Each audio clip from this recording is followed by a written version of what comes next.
Hi, it's been a while.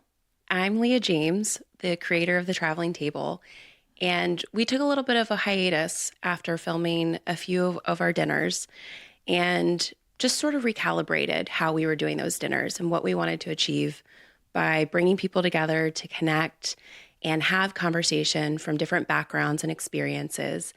And for a while, we've wanted to do these behind the scenes shots or recaps of where are they now, the people who came to join us at the dinners. What did the tables open? What did those table series open up for them? Or potentially, where did they go from joining us for one of our dinners? And we're excited now, after 2 years of filming our very first dinner series conversation, to be joined with Dr. Day Day, who was one of our first participants. And she's here with us in Baltimore after having a wonderful TEDx talk to reflect back on the episodes that she participated in and explore where is she now? What's happened since that very first dinner that we filmed? What did the table potentially unlock for her? How did it impact any part of her story, or did it? And what are the parts of her story that we don't know? We didn't get a real deep dive into who the people were at the table. We got glimpses of them, glimpses of their stories. And now it's time for us to kind of unpack that a little bit more. Our hope is to bring back the traveling table as a filmed experience and to show a little bit more behind the scenes of the people who are joining us at the table, why they've come to the dinner, why they've been picked to be together at the table with the other folks that they don't know, and really exposed people to different lived experiences. You know, I started this series originally for me to reconnect with the world after the pandemic, after my extreme isolation from my eye surgery, where I did have to relearn how to see and use both my eyes together and think differently.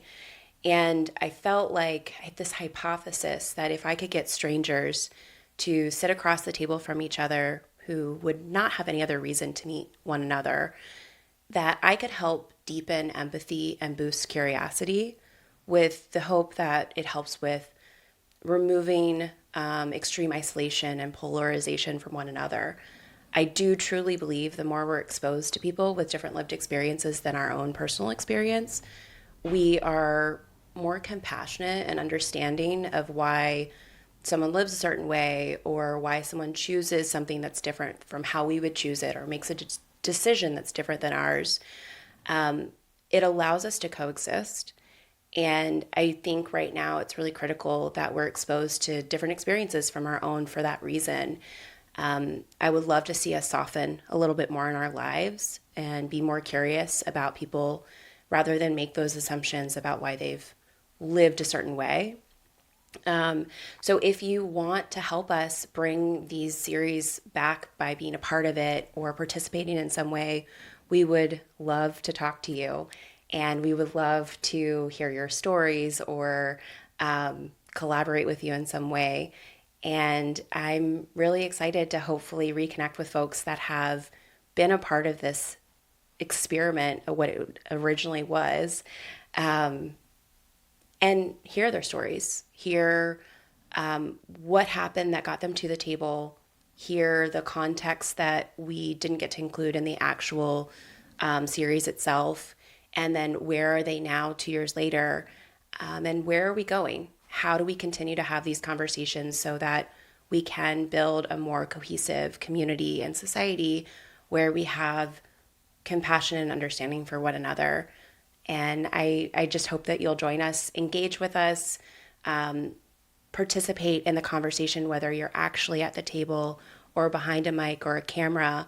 We want to have this conversation in the most open, authentic way as possible. So we really look forward to hearing from you. Beautiful. Yeah? Yeah. Yeah. Yeah. Yeah.